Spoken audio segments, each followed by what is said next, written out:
उन बच्चों के अंदर एक हैबिट बन जाती है कि उन्हें कभी मतलब एक मेहनत का कमाया हुआ उन्होंने कभी खाया नहीं होता। उनके पेरेंट्स ने भी वो चीज़ नहीं करी होती नहीं, वो क्योंकि पहले तो अगर हमको भी कोई अपने घर से लेके जाएगा तो हमारे पेरेंट्स इनसिक्योर हो जाते हैं। आज भी हो जाते हैं और बचपन में भी होते हैं और फ्यूचर में भी होंगे। उनका होना जेन्युइन है। स्वागत है आपका हमारे नए एपिसोड में और आज हमारे साथ जुड़ी हैं रिद्धिमा, जिन्होंने बहुत सारे एनजीओज़ वाले बच्चों को, स्लम एरिया के बच्चों को काफ़ी आर्ट एंड क्राफ्ट चीज़ें सिखाई हैं और उन्हें एजुकेट भी करा है बहुत सारी चीज़ों में और वो बैंकिंग से रिलेटेड भी बहुत सारी बेसिक अवेयरनेस बताती हैं। तो चलिए, चलते हैं और उन्हीं से जानते हैं उनकी सारी स्टोरी। तो हेलो मैम, कैसे हो आप? मैं अच्छी हूँ, आप लोग कैसे हो? मैं भी ठीक हूँ मैम। मैम, आपके दिमाग में कैसे आया कि आपको एनजीओज़ में ही जाके बच्चों को पढ़ाना है, आर्ट एंड क्राफ्ट सिखानी है और स्लम एरियाज़ के बच्चों को और जो होमलेस बच्चे हैं, उन सबको आपने कैसे हैंडल करा? बेसिकली ये मेरे कॉलेज से ही शुरू हुआ था। जब मैं कॉलेज में थी तब मैंने देखा था कि मैं कॉलेज रोज जाती थी, बट बाहर बच्चे जो होते थे वो डेली मुझसे मिलते थे। तो एक अटैचमेंट हो जाता है उनसे कि मैं पढ़ रही हूँ, मैं जा रही हूँ, बट स्टिल वो कुछ नहीं कर रहे हैं।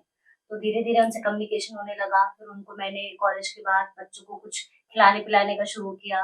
फिर धीरे धीरे इंटरेक्ट होते होते फिर मुझे समझ में आया कि इनको पढ़ने की भी रिक्वायरमेंट है। तो फिर मैंने उनको धीरे धीरे पढ़ाना शुरू किया। तो of course basic awareness in the sense कि मैं उनको एबीसीडी कितना भी आप पढ़ाओगे वो नहीं पढ़ते हैं। पर आर्ट एंड क्राफ्ट से ये समझ में आया कि उनको कुछ ना कुछ नया सीखने को मिलता है, क्योंकि मैं खुद से भी आर्ट एंड क्राफ्ट मुझे बहुत पसंद था। और वो कई बच्चे भीख मांगते थे, तो मैंने उनको धीरे धीरे कहते हैं म्यूरल आर्ट हो गया, लिप्टन आर्ट हो गया, या फिर जैसे जो बच्चे थे कहते थे मेरे पास मटेरियल नहीं, हम खरीद सकते हैं, तो उनको मूर्ति कला सिखाया मिट्टी से। तो ये सब सिखाना शुरू किया तो उन्होंने भीख मांगना कम से कम बंद किया। और भीख मांगना जब बंद किया तो उन्होंने वो छोटे छोटे जो सैंपल बनाते थे, ड्राइंग बनाते थे, आर्ट एंड क्राफ्ट बनाते थे, वो बेचना शुरू किया। तो वो धीरे धीरे एक जर्नी शुरू हुई वहां से कि 2015 से कि एक काम शुरू हुआ कि हाँ मतलब करना है ये चीज। आप उन बच्चों को कैसे हैंडल करते थे? क्योंकि ऐसा बोलते हैं, बहुत लोग बोलते हैं कि जो बच्चे रोड पे घूम रहे होते हैं, वो बहुत बदतमीज़ होते हैं, उनमें बात करने की तमीज़ नहीं होती क्योंकि उन्हें एटिकेट्स वगैरह कभी सिखाए नहीं जाते। हाँ, वो टाइम लगता है, बहुत टाइम लगता है। ये भी नहीं कि मैं कहूँगी 1 महीना 2 महीना, उसमें टाइम लगता है। बट जब वो आपको समझने लगते हैं, आपको जानने लगते हैं, तो वो ऑटोमैटिकली आपकी हेल्प करने लगते हैं। वो खुद से बैठते हैं आपके साथ एन्जॉय करते हैं, आपके साथ गेम खेलते हैं। तो वो धीरे-धीरे आपके साथ एडजस्ट होता है। फिर आप उनको समझाओ कि ऐसे बैठना है, ऐसे बात करनी है, ये नहीं बोलते हैं, ये करते हैं, तो वो समझते हैं। उसमें से कुछ बच्चे थे स्कूल जाते थे, स्कूल के बाद वो भीख माँगते थे।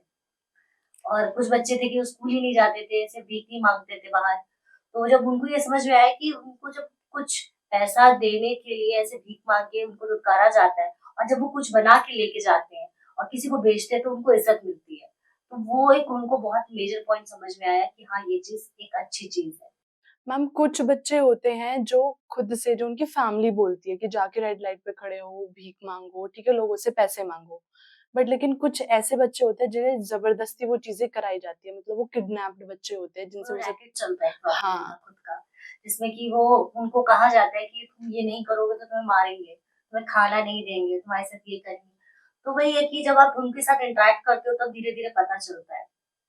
पर स्टिल वो खोलते नहीं कभी कि वो किस रैकेट से बिलोंग करते हैं। बट लेकिन कुछ बच्चे वो होते हैं, जैसे अब बच्चे खड़े हुए हैं, ग्रुप में खड़े हुए हैं, वो लोग भीख मांग रहे हैं, लोगों से जबरदस्ती फ्लावर ले लो, फ्लावर ले लो। हमने मेजोरिटी ऑफ द टाइम देखा है, मेट्रो स्टेशन के नीचे भी बहुत चीजें देखी हैं। तो ऐसा बोला जाता है कि आसपास जिनके अंडर वो होते हैं, वो लोग खड़े होते हैं, देख रहे होते हैं, अगर ज्यादा कोई उनसे इंटरेक्ट कर। कन्वर्सेशन। हाँ।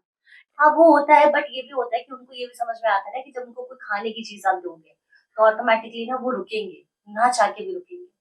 बट जब वो रुकते हैं ना तो उनके अंदर भी होता है, उनके कई माँ बाप भी होते हैं जो साथ में होते हैं। तो देखिए आप रैकेट तो नहीं बंद कर सकते, आप कितना भी कर लोगे, एकदम से तो कुछ नहीं बंद हो सकता। और ये एक ऐसी चीज है जो उसको हम नहीं चाह के भी बंद कर सकते हैं। हम कितना भी कोशिश कर लेंगे नहीं हो पाएगा। जिनको चलाना है वो जानकारी के बिना और बिना जानकारी के दोनों तरफ से चला लेते हैं। बट ये है कि उन बच्चों को अगर हम गाइड करते हैं तो वो बच्चे जो होते हैं वो समझते हैं उस चीज को। फिर उनके साथ आप डेली इंटरेक्ट करोगे, बात करोगे, उनको कहीं ना कहीं लालच देना होता है रोकने के लिए। अगर आप एक बच्चे को डेली बैठा लेके उसको कहो कि हम तुमको एक फ्रूटी देंगे, तुमको आना है, तो वो उस फ्रूटी के लालच में जरूर आएगा आपसे सुनने। और आपको अगर फ्रूटी आप उसको दोगे तो वो 4 बातें आपकी जरूर सुनेगा, उसमें 4 में एक समझ में आएगी उसके। तो वही चीज होती है कि जब आप उनको देना शुरू करते हो, उनसे बात करते हो, तो वो समझते हैं। और जब उनके अंदर कोई ज़ील होती है ना सीखने की, तो ऑटोमेटिकली वो आपको सुनना चाहते हैं, वो आपसे मिलना चाहते हैं। उन बच्चों के अंदर एक हैबिट बन जाती है कि उन्हें कभी मतलब एक मेहनत का कमाया हुआ उन्होंने कभी खाया नहीं होता। उनके पेरेंट्स ने भी वो चीज़ नहीं करी होती नहीं, वो क्योंकि मेहनत का ही कमाते हैं, भीख माँगना भी एक मेहनत ही मैं कहूँगी। क्योंकि आप अगर मैं या आप कोई भी खड़ा हो जाए धूप पे, किसी भी क्या कहते हैं सड़क पे, हम नहीं खड़े हो पाएँगे। वो खड़े हो रहे हैं तो वो मेहनत ही कर रहे हैं, बट उनको गलत तरीके की मेहनत सिखाई गई है, या वो गलत तरीके की मेहनत कर रहे हैं और मजबूरी में कर रहे हैं। उनके पास कोई अदर ऑप्शन नहीं है। जब आप स्लम एरियाज़ में जाके उन बच्चों को सिखाते थे, जो स्लम एरिया के बच्चे थे, तो उनके पेरेंट्स का क्या फीडबैक था? क्योंकि उन्हें तो स्टार्ट ये लगता था ना कि ये कुछ करने आए हैं, गलत ना कर दें हमारे बच्चों के हाँ, साथ। बट आप उनको दूर लेके नहीं उन्हीं के एरिया में सिखाओ ना। आप उनसे दूर लेके जाओगे तो ऑटोमेटिकली कोई भी होगा, अगर हमको भी कोई अपने घर से लेके जाएगा तो हमारे पेरेंट्स इनसिक्योर हो जाते हैं। आज भी हो जाते हैं और बचपन में भी होते हैं और फ्यूचर में भी होंगे। उनका होना जेन्युइन है। तो आप उनके एरिया में सिखाओ। स्टार्टिंग में कई सारे पेरेंट्स होते सपोर्ट नहीं करते, पर धीरे-धीरे सपोर्ट करते हैं वो, कि हाँ ठीक है।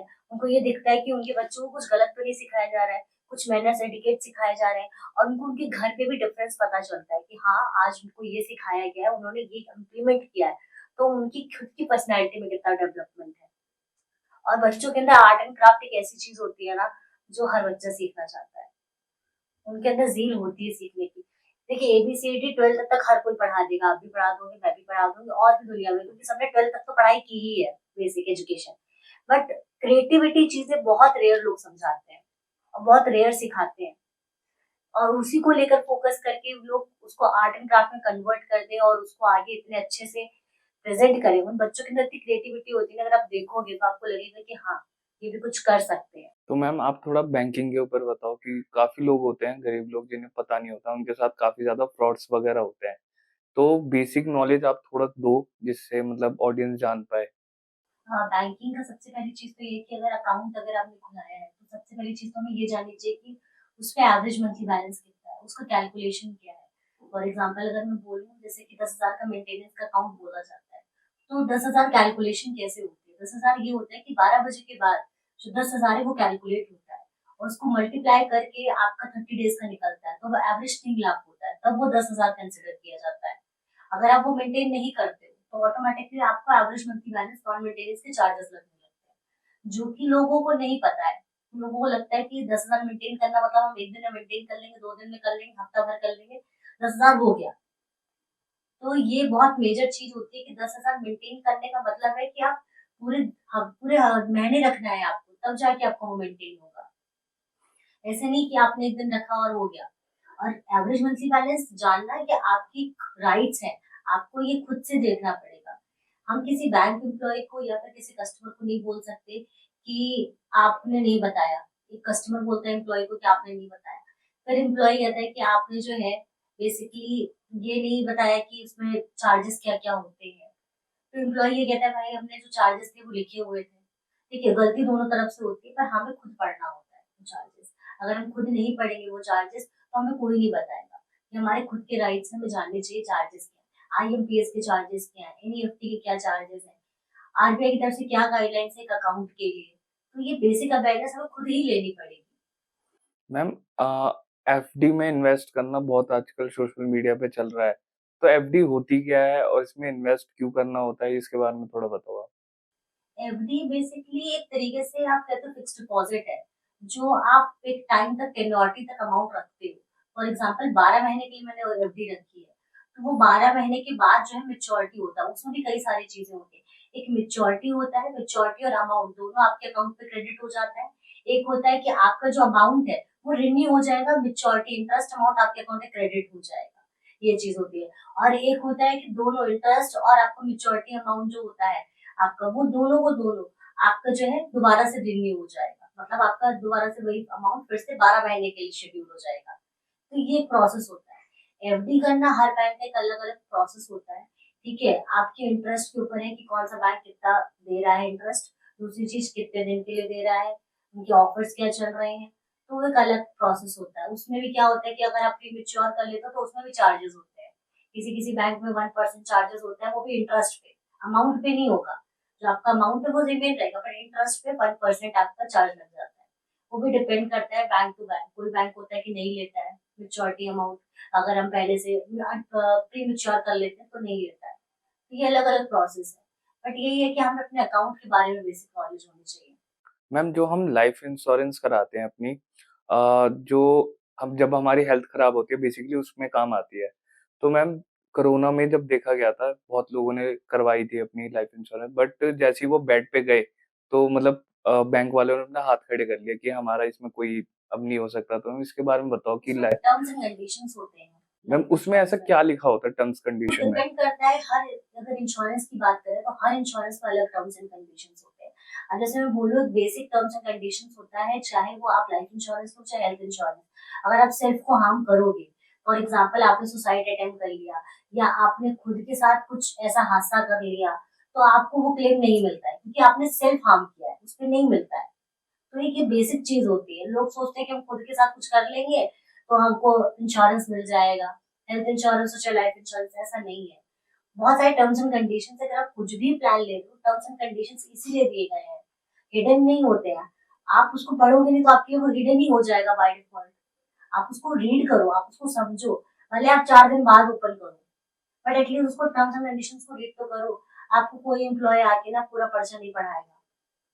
मैम जो आपकी अकेडमी है नव्या राइजिंग अकेडमी, वो आपने कब स्टार्ट करी, किस पर्पज से करी है बेसिकली? नव्या राइजिंग एकेडमी अगर मैं बोलूँ तो it's not just an academy और सोशल वर्क, ये कहीं ना कहीं मेरी और मेरी फैमिली के लिए इमोशन है। और ये मैंने लास्ट ईयर से शुरू किया था। और नव्या राइजिंग एकेडमी जो है इसकी बहुत लंबी स्टोरी है खुद की। तो ये है कि हाँ, ये मतलब पहले तो मुझे वो लोग बोलते थे आप खुद का शुरू करो, खुद का शुरू करो।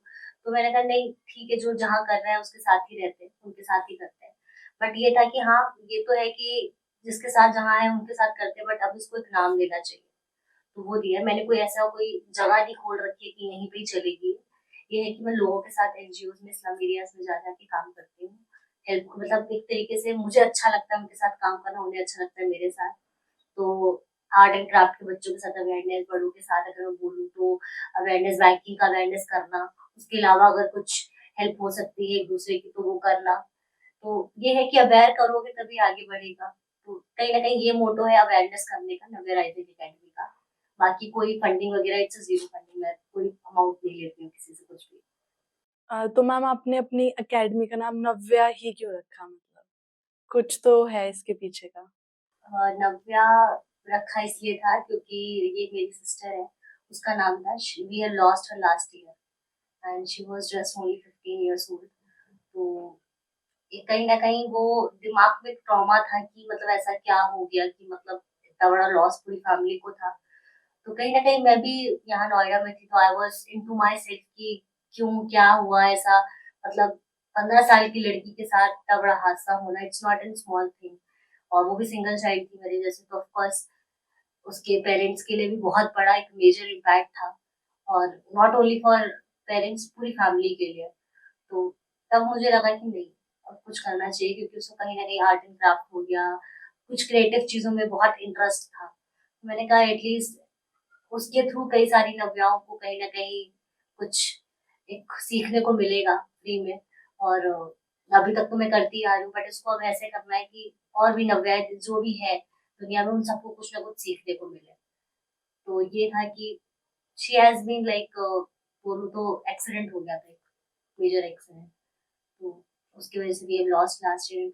तो मैम जैसे आप बच्चों को गाइड करते हो, कोई-कोई बच्चे काफ़ी छोटा होता है तो उसको नहीं समझ आती, वो अपने पेरेंट्स की सुनता है, तो आप कभी ट्राई करा है आप उनके पेरेंट्स को गाइड करते हो कि मैं तो सिर्फ़ कुछ टाइम के लिए आती हूँ, आप पूरे टाइम इसके साथ रहते हो तो आप इसको ये चीज़ें बोलो, ऐसे-ऐसे सिखाओ, तो कभी हुआ है ये सब? हाँ, बिल्कुल हुआ है। जैसे कि मैं बोलूँ तो अ, बच्चों को ये होता है कि हमें बैठना नहीं आता है, जैसे बच्चे फैल-फैला के बैठ जाते हैं, तो उनको समझाते हैं कि नहीं आप इनको बैठा लो, उनसे कहो कि क्रॉस लेग्स करके बैठें, उनसे कहो कि हाँ, ये पानी पीते हैं तो ग्लास अपनी जगह रखें। अगर जैसे कि मम्मी है तो उनकी इज़्ज़त करें, उनसे बात करें, उनकी हेल्प करें छोटी-छोटी चीज़ों में, अभी से शुरुआत करें। हेल्प का मतलब ये नहीं कि घर का खाना बनाने लगे पूरा, हेल्प का मतलब है कि एक लड़का भी है तो वो भी कुछ ना कुछ करे, वो भी इक्वल ही ट्रीट हो एक लड़की के जैसे, और एक लड़की ट्रीट हो एक लड़के के जैसे। तो वो कहीं न कहीं उनको बताना है क्योंकि उनके दिमाग में भी है कि चाइल्ड मैरिज कर देते हैं, खत्म कहानी। क्योंकि उनको ये होता है कि शादी करो और खत्म। तो वो चीज नहीं होनी चाहिए। तो उस चीज को धीरे धीरे गाइड करना, अगर मैं बोलूँ तो लोगों को आज भी ये लगता है कि मतलब, मेरे से एक लड़की ने एक इंसिडेंट में पूछा था कि दीदी मुझे जब पीरियड्स हुए थे, मेंस्ट्रुएशन हुआ था, तो मुझे तो लगा था मुझे बीमारी हो गई है। मैंने कहा क्यों बीमारी हो गई है? कह रही वो टीवी में ऐड आता है ना, वो ब्लू कलर का दिखाते हैं, पानी डालते हैं उस पे सैनिटरी पैड पे। अच्छा, वो ब्लू कलर का होता है, हाँ मुझे रेड कलर का है। हाँ, तो वो कहने लगी कि मुझे रेड कलर का है, तो इसलिए मैंने कहा वो होता ही नेचुरल, जो ब्लड हमारा होता है वो वही है, बट वो सिर्फ ऐड के लिए है ब्लू कलर। तो उसका था कि ये क्यों रेड कलर का नहीं डालते हैं, क्योंकि जेन्युइन क्वेश्चन है। अगर मैं बोलूँ कि मतलब अगर हम कोई ऐड भी बना रहे हैं, कोई कंपनी बना रही है, तो वो ब्लू कलर क्यों डाल रही है? जो नेचुरल है चीज, उसको आप रेड कलर से भी तो प्रिडिक्ट कर सकते हो, आप क्यों उसको ब्लू कलर डाल रहे हो? तो वो उसके दिमाग में था कि मुझे बीमारी हो गई बहुत बड़ी, मेरे साथ ही ऐसा क्यों हो रहा है। उसने किसी से डिस्कस नहीं किया, उसने आके मुझसे डिस्कस किया ये चीज, इसने मुझे चीज पूछनी है कि ऐसा मतलब कुछ, तो मैंने कहा नहीं ऐसा कुछ नहीं होता है। तो कह रही ठीक है, कह रही मैं पक्का ठीक हूँ ना? मैंने कहा हाँ तुम बिल्कुल ठीक हो, ऐसी कोई दिक्कत नहीं है। मैम आप लास्ट में कुछ मैसेज देना चाहो बच्चों को, पेरेंट्स को? Ma'am please. मैसेज ये कि इतना प्यार दे रहे हैं, इतना सपोर्ट कर रहे हैं, उसके लिए पहले चीज तो थैंक यू सबको। दूसरी चीज मैं ये कहूंगी कि जो आपके पास लोग आते हैं, अगर वो इनिशिएट करते हैं कुछ हेल्प करने के लिए, चाहे वो कोई भी ऑर्गेनाइजेशन से हो, कुछ पॉजिटिव कर रहे हैं आपके बच्चों के लिए, आपके लिए, तो प्लीज उनको अप्रिशिएट करें, उनको हेल्प करें, ताकि वो आपके बच्चों को या आपकी मदद करें। जब तक आप नहीं करोगे मदद, तब तक हम नहीं कर पाएंगे मदद। तो बस इतना ही कहना चाहूंगी कि जो आ रहे हैं उनका आप मदद करो, वो भी आपकी मदद करेंगे पॉजिटिव वे में। और थैंक यू सो मच कि इतना सपोर्ट दे रहे हो, इतना प्यार दे रहे हो। तभी इसी वजह से मैं भी कहीं ना कहीं कर पा रही हूँ, मुझे मोटिवेशन मिलता है। तो थैंक यू।